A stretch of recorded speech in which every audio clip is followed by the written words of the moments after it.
Hello, my name's Tim. Welcome to Tim Burbage Reads, and today I'm going to be talking to you about the Mid-Year Freakout Tag. This is a video that I think I've done every year, and this year I decided not to do it, and then I saw some really good videos and it kind of inspired me to. So thank you to Charlie from Charlie Read a Book, or Charlie Read a Book, and a few others. Cams has done a really good one. Cam Campbell's Reads. Great channel. So I thought I'd do this. I think it works quite well because my goals are not spread up into quarters, so people kind of do a half-year check-in on their goals. Mine are split into thirds, so this is kind of a good way to check up on my goals as well. So in the first half of the year, I read 41 books, which is a lot. That's 12,247 pages. My average rating was just a smidge over 4 stars, so it's been a good reading year. And in those 41, I read 11 books to my children. What I've noticed is that as my kids get older, I read longer and longer books to them, so that my total number of books actually decreases, because previously I would read light chapter books, which would take 2-3 days. Now we're reading much bigger books, so it takes a lot longer. Question number 1 is, what is the best book you've read this year? I've read lots of good books, you could tell from my rating. I think my number 1 book, though, has to be The Creakers by Tom Fletcher. This was the first book I read in 2025. My wife read it to my daughter just at the end of 2024, and my son listened to it on his Yoto player, listened to the audiobook at the end of 2024. We were going to go see the show, because they made a show of this with songs, and the songs are in here. You can find them on QR codes, so little QR codes you scan, and then it takes you to a link where you can listen to them on Spotify. This is by Tom Fletcher of McFly. This was so good. So first of all, the songs are brilliant. They are kind of show, like West End show kind of songs. They're not like full scale productions, but they're not pop songs, if you know what I mean.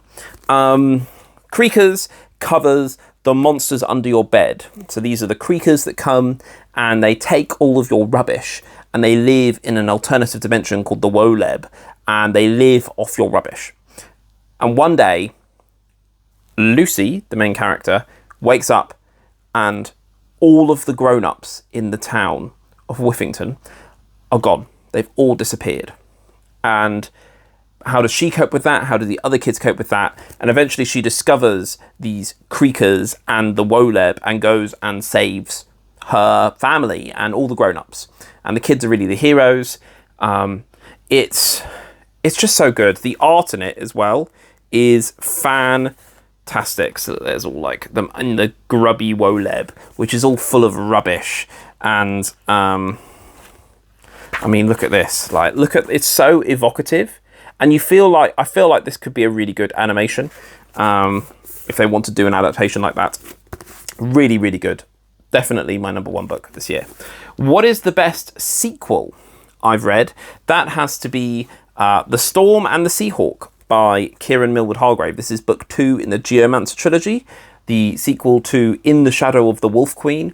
And what I really like about this, 1 is the cover. Look at that cover, it's just gorgeous. And 2 is how it's a very different story. This is ultimately a quest novel of 3 characters traversing the kind of frozen climate of basically Scandinavia, trying to find the Anchorites, this magical being who can help fix the world. And it's so good. We follow them as they progress through. We see the impact of the happenings of climate change on this world. You see refugees, you see lots of quite harrowing things, but it's just delivered so expertly. Kieran has the best prose of any kind of younger writer for younger children, or writer for younger adults. And this just keeps itself propelled. You meet a group of characters and variety of situations as you're on this quest. But one thing that's great about this is that it really progresses the plot. This does not tread water in any way. Characters reach their goals, their goals go wrong, they have to adjust, they have to keep going. And I can't wait to see what happens with book 3, which is later out this year, which is called Ship of Strays. I think that's the last one. So the next question is, what new releases are you most excited to read? So Ship of Strays is definitely one. And the other one has to be The Rosefield by Philip Pullman. So this is the last book in the Book of Dust, which is the sequel, prequel, equal trilogy to His Dark Materials. Now, His Dark Materials I read basically when they came out, kind of in the Harry Potter style craze. I read The Northern Lights, brilliant. Subtle Knife, brilliant. Amber Spyglass, not as good. And then I read them when I was older. I reread them, and I was like, whoa, these are really heavy, and I did not pick up on any of this. Then then Philip Pullman announced this new trilogy, La Belle Sauvage. I really liked the mythic quality to it, of like, it's just this horrible rainstorm and carrying little baby Lyra. And then The Secret Commonwealth came out a few years ago, and I thought cracks were showing. I really didn't like the ending because it didn't have one. We were heading towards the climax, and it cut off before the climax, which I found frustrating. But just the idea of the Magisterium and this world, I didn't like it as much. And so I am interested to see how he closes this off, because he is a lot older now. It's been a long time. I think it's been basically 30 years since The Northern Lights came out. So I really want to see if he can nail this, you know? The next question is, what are you most looking forward to reading in the second half of the year? I've got a few things here. One is I've been reading the Harry Potter series to my children, and we're due to read The Prisoner of Azkaban next. And I think this will be the last one we read for a while, because they get really big after that. And we've got the special illustrated editions, with the night bus on the front. And Prisoner of Azkaban is my wife's favourite book. The kids love Harry Potter. My daughter asked for her birthday a trip to Hogwarts in the snow. That's what she asked for her birthday. So we're going to go to the Harry Potter tour just before Christmas, where it's the Yule Ball and the Christmas tree and all that kind of stuff. I know that there's lots of other stuff going on with Harry Potter and J.K. Rowling, but it's just really hard to talk about. So, and I'm not qualified to talk about it, because I'm not a member of the community that she continuously harasses and tries to eradicate on social media. What I can do is I can show the world that she has created to my children, get them to enjoy it, to feel the magic. And they do. They feel the magic so much. And that makes me feel really happy. And that's what I'm going to associate with Harry Potter forever. Previously, it was my memories of growing up as a kid and reading them as they came out. And for me, it was always about the wait. The wait was almost more important than the books, because it took up so much of my time and so much of my memory. And now I'm getting to experience it through my children's eyes, which is just incredible. So yes, there's lots of people that do not engage with it at all, and that is perfectly fine for them to do, and I agree with them for the reasons that they're doing it. But for me, I'm continuing to engage with it. It's just really hard. I'm looking forward to, I'm listening to The Lord of the Rings on audio. I'm about to finish The Two Towers, and I'm going to find the Phil Dragash version of Return of the King. I'm looking forward to reading that. And then I'm looking forward on my Kindle to reading some more Jack London, because I've only read one Jack London book so far this year, and I'm looking to read more. I read him every month last year, and it got a bit much, so I've taken a bit of a break, and now I realise how much I really enjoy his prose and his stories, so I'm looking to read some more of that. That was a long answer. Next question. What was your biggest disappointment so far this year? I've got 2 disappointments. Neither of them are the worst books I've read this year, or books I haven't finished, but both of them I was expecting to like more. The first was A Tale of Magic by Chris Colfer. So I bought this for my birthday, I think, or maybe for Christmas. No, for my birthday, by my in-laws. And look at that cover. Look at that cover. It's absolutely gorgeous, right? And this is a middle grade kind of story. Chris Colfer is an actor who was in Glee, and then he's written a full other series of books. This is his second series of books. So it's not like, this is his first book after being famous, and it's obviously ghostwritten. It might be, I don't know, but like, this is his second series, so he should have improved as a writer. And this was a slog. This is so long. This is over 500 pages, and it could be 300 pages. It could be 250 pages. It's about a girl who finds out that she is a fairy and could do magic, and goes to a magic school and meets other kids. It kind of has that coming of age, almost X-Men vibe to it. Her teacher is mysterious and interesting. The world is very draconian, like comically draconian in ways, and also the story of fairies being persecuted is very LGBT coded, which is fine. I'm fine with that, but it was just so heavy-handed. It was so many things in this book were so heavy-handed, and it felt like it was written for 8 to 10-year-olds, but it's 500 pages long. Why was it so long? So that was why that was a bit of a disappointment. And the other thing that was a disappointment was I read The Thursday Murder Club by Richard Osman. So I really like Richard Osman. I loved him on Pointless. I used to watch Pointless all the time with my mum. I used to play it every day, basically. And really liked House of Games. I used to watch that all the time. I listened to his podcast, The Rest is Entertainment, and I find him very entertaining. He, before he was plastered everywhere, he was one of my like fictional dinner guests. You know what I mean? Because I thought he was so funny, and I thought we were on a very similar wavelength. And then I read his book. It says, so smart and funny, deplorably good. It's not deplorably good. The story itself, it's about, everyone knows it, it's super famous.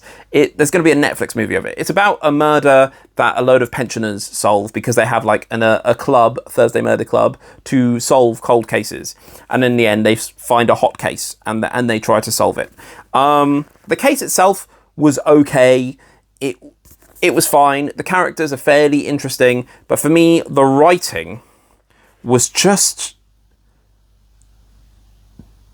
dreadful. I found it really poor, the writing, and it just there's tools used in here. There's like random diary entries, but not consistently, and the way that the diary entries are written are things that I do not think would be written in a diary. Kind of talking to the diary as if it's a person, like, oh, I'm going to come back to you later, and things like that. Like I don't think people would write that in a diary. And I described it to, I think it was Carlos and Yolanda, I was messaging them about it, because they also didn't like it. Where I said, if my friend had written this, I would message them and be like, I think you need to do a lot more work. I think this isn't a high enough quality to publish, and obviously he's got a platform. I think he sold it on, and it's sold like gangbusters, but I just thought it would be a bit better. I really thought it would be better, just from a fundamental writing standpoint. So that's my biggest disappointments. Right, next is biggest surprise. So my biggest surprise is Airframe by Michael Crichton. So the reason for this is I've read Michael Crichton before. I like Michael Crichton. I like the films of Michael Crichton based books. Jurassic Park. I love the Jurassic Park franchise. I think it's great. It's still one fantastic movie and a load of okay movies, but I still love it because it's dinosaurs and they eat people and it's great. And then but Airframe doesn't have a film adaptation. And previously, what I really liked about Michael Crichton was that he always took current technology and just like plussed it a bit to make it that kind of science thriller, science fiction, or, what if they could do that? And this has none of that. This is purely based in the real world. And I loved it. I loved the mystery of it. I loved trying to find out what happened. I really did. And when they kind of threw in some more like action elements, that that pulled me out of it. I always wanted the hardcore investigation. I love this. It was brilliant. So the next question is, what is your favourite new author that you've discovered this year? So for this, I've got a couple. One is Taylor Jenkins Reid. So I read Carrie Soto Is Back, and I thought it was pretty good. I thought the prose was very easy to read. Could be a little bit lightweight, could be a bit telly, but this has got me interested in the rest of her back catalogue, especially because it's a period piece and she seems to be really interested in like the 80s and 90s, and so am I. So I'm interested in reading like Daisy Joan and the Six, which I think is set in like 70s. Like, just I'm interested in more of her books. And the other person is Cressida Cowell. So I read How to Train Your Dragon to my son. My wife tried reading it to my daughter, but she discovered that Astrid wasn't in it, and she was like, no, Astrid's my favourite character, so why would I want to hear about all these people that I don't care about? So she stopped. And the other thing I read that was Cressida Cowell was Which Way to Anywhere, which is a story that I'm going to cover in a question later. So I think both of them are very different, very easy, quite interesting to read. Natural humour comes out. I want to read more of that to my kids, especially my son, because my daughter really didn't like How to Train Your Dragon, because it was so different. So, next question. Do you have a fictional crush? No. Next question. What is your favourite new character? Has to be Lucy from the Creakers. I think she is the perfect kids protagonist. One, because she's a kid. Two, because she's very normal. She doesn't have any magical abilities. She's not psychic. She doesn't have superpowers. She's not the smartest person in the world. But she's resourceful. And she's bright.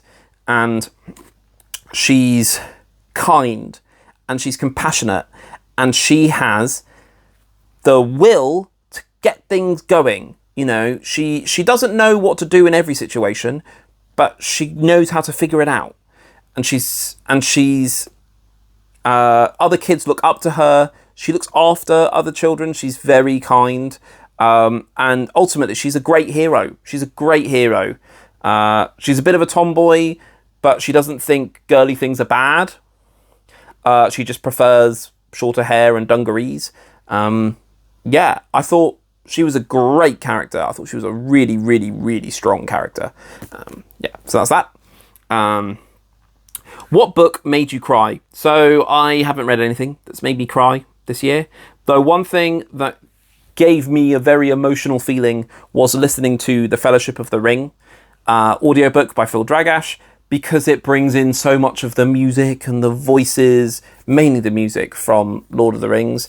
And Fellowship of the Ring just feels like home. It feels so comforting to read when they're in the Shire, and Bilbo's birthday party and all of that bit. Like, I think probably because I tried reading Fellowship of the Ring a couple of times when I was younger, and I didn't get that far into it. I've read about Bilbo's birthday party a few times, and it's it just gives me such warm feelings that I really, really enjoyed.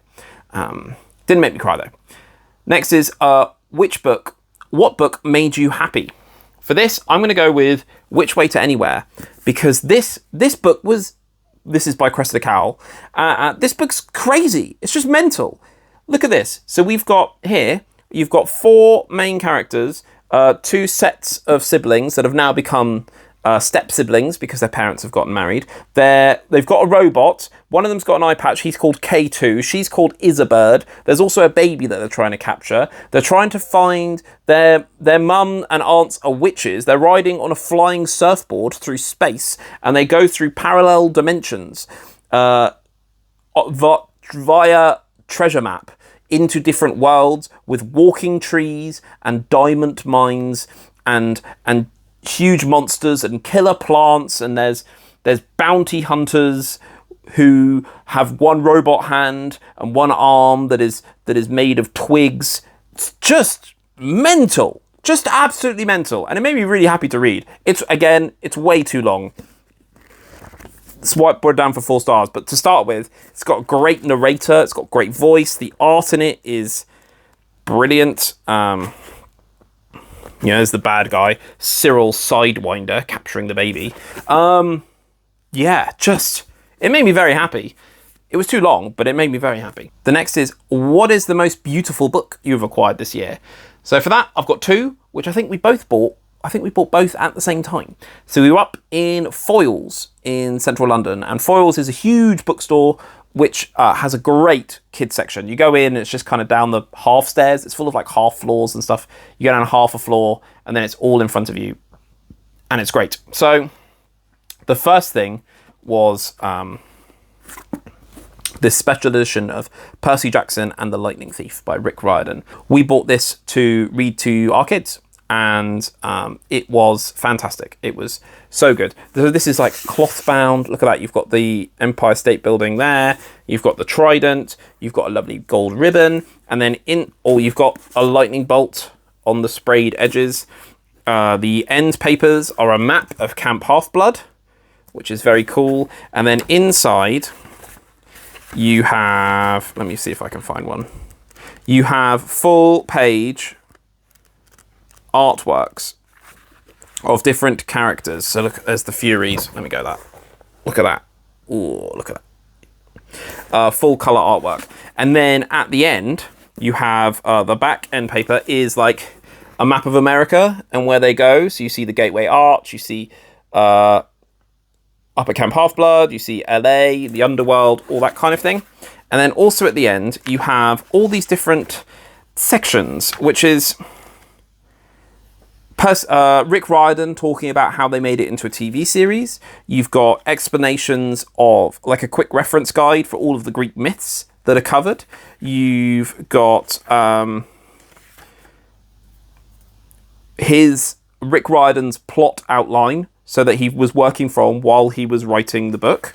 You've got his cover letter that he wrote for the manuscript, and then he's also got the cover letter that he did on submitting the book to an agent, where he actually had a pseudonym called Ransom Reese. Yeah, lots of things. And what was great as well is that this edition is, from a page number perspective, it's exactly the same as the other edition that we had. So my son could read through and we could be like on exactly the same page, which I really liked. So that's the prettiest on the outside. And then probably the prettiest on the inside, which I bought at the same time, was The Legend of Zelda Ocarina of Time Legendary Edition. This is by Akira Himikawa. This is a manga. So this is the manga of the Legend of Zelda games. And to start with, it's actually colour for the first chapter. And then it kind of goes into the rest of it. And this is the full story, even with a separate little story about the Skull Kid that's in between. And yeah, look at that art. It's just beautiful. And yeah, you've got Zelda on the back there. So they're probably the two prettiest, most beautiful books that we've acquired this year. Next is, what books do you absolutely need to read before the end of the year? So there's 2 here, I think, that are kind of for different reasons. So one is The Dark Prophecy by Rick Riordan. This is book 2 in the Trials of Apollo. I am 200 pages into this, which is a bit further than I thought, to be honest. So I've got another, basically 200 to go. But I've given up on it twice. I just haven't been enjoying reading it. And then reading Percy Jackson has kind of filled that space. But I really want to finish this before the end of the year. And I think I could do it. So that's one that I've had to drop and pick up again and dropped and pick up again. And I want to get it done just so it's done. This is... The other one is The Once a Future King, which is what I did last year to this book. Dropped, pick it up again, drop, pick it up again. And this one is a lot bigger. So this is, 850 odd pages.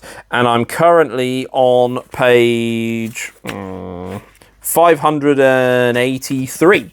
because I've read 3 of the 5 books on this. I've just read The Ill-Made Knight, and I've got 2 books left, both of which are about 120, 140 pages each, so shorter.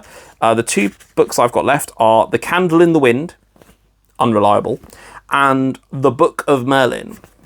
So I enjoyed The Ill-Made Knight. I think I'm going to give it like 3.5 stars.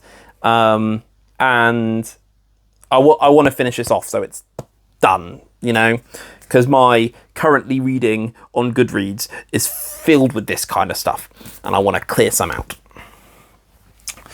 The next is, do you have any plans for your reading for the rest of the year? So, yes, I've got my goals that I want to continue reading. I've split them up into thirds of the year, so I've got a video explaining what my goals are, and I've got one catch up for the first part of the year. I want to continue with those. I want to succeed reading those goals. I like reading the variety that I'm reading. I want to work through my collection of books that I have, because I've got quite a lot of books to read. And I also want to read more self-pub, because writing a book is hard, and publishing a book is hard, and publicising a book is hard. And I've really enjoyed reading the self-published books that I've read, and I've really enjoyed the fact that authors have contacted me for me to read their book and review them, which I think is crazy, because this channel is tiny. And the fact that people are finding it because of those self-published book reviews, I really enjoy that. And I'm looking to read more throughout the year. So if you've written a book, just contact me and I will read it eventually. Next is, what is your favourite book to movie adaptation you've seen so far this year? So I've seen 2 at the cinema, and one is a very faithful adaptation, and the second is a very faithful adaptation of an adaptation. So the first one, which is a very faithful adaptation, is Dogman. So my son loves Dogman, absolutely loves Dogman. He's read 3 or 4 of them now. To start with, I was reading them to him. Now he can read them by himself, and he kind of I come in the morning and he's just there flicking through them, and he knows, and he loves drawing Dogman and Evil Petey and Little Petey, and like he loves the characters, he loves the jokes, and the film, which we went to see on his birthday for his birthday party, just nailed the tone completely. Full of jokes, full of humour. Actually, it was an adaptation of the second book more than the first book, which I think is better. I think the second book is a better story. It was full of references.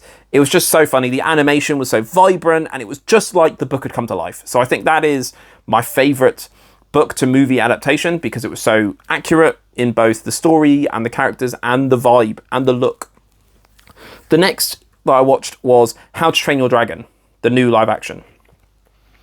Is it a accurate reimagining of the book? Having read the book earlier this year, no, really not. It's very different.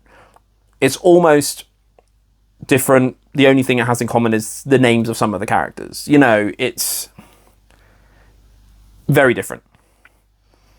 It's basically a shot-to-shot remake of the first film, and I'm fine with that. I thought it was brilliant. I thought it was so good. The music was great. They got the fly. It's the best humans flying on dragons on film ever. Yeah, I'm very confident in saying that, really. I've never seen anything that matched it from just getting the aspect of flying and the feeling, and it didn't look terrible, which a lot of those scenes tend to do.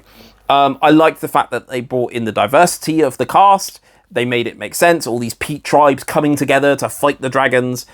I liked that. Viking is just merely a name that the English came up with for these people that invaded. So it's not... I'm fine with it being people from different cultures. Yeah, so... Yeah, I really like that. Then, what book do you think was overrated? It has to be The Thursday Murder Club. If this was written by anyone else, it wouldn't sell. Honestly, I really think that. I enjoyed it. I enjoyed the humour of it. It was formulaic. A lot of different, spot the beats of, okay, here's a really short sentence, here's a short sentence, here's a reference, here's another short sentence. So, it was very quick to read and easy to read. I think it's good. I think a lot of people have read this book that don't normally read, and that's a good thing. But I was expecting more. And then what is underrated? Yeah, what book do you think was underrated? I'm going to go with Metronome by Tom Watson, because my sister-in-law, Jen, got this for me, and I thought it was so interesting, and I can't stop thinking about it. And it's been months since I've read it. It's about this couple who have done a crime, and their crime is to be marooned on this island, to be exiled onto this island, and they just have to live on this island for 12 years. And one thing is that there is some like toxic fauna that is defrosting, and so it is, if you inhale it, you die. You know, it's really dangerous to live. So what they do is they have to take these pills every 12 hours on the dot, and that's why it's called Metronome, because they kind of, you can only go so far from the pill dispensary. You go and then you have to come back. So that's why you're like a metronome. And it's also called Metronome because every day is basically the same. And it's been 12 years, and this couple really resent each other for what happened at the crime, but also just from being so close to each other for 12 years with no way out. And then they now see things are changing around the world around them that they get very little access to, and how they react to it is really different. And that's where they clash. The ending is vague, as like on purpose. The world building is really sporadic, and you're allowed to make up your own opinions on things, which I think is fantastic to read. And it's all done on purpose. This isn't someone who just didn't write about it, you know. And I think more people should read it. I really think more people should read it. So that's the mid-year freakout tag. This video is very long. So thank you for staying till the end. If you have stayed so far, good on you. Please give this video a like, and please subscribe, because this channel has very few subscribers, and the algorithm doesn't like it. So the more people subscribe and watch and like, then it will allow more people to see these videos and hopefully enjoy them. So I'll see you in the next one. Now, get out of my house!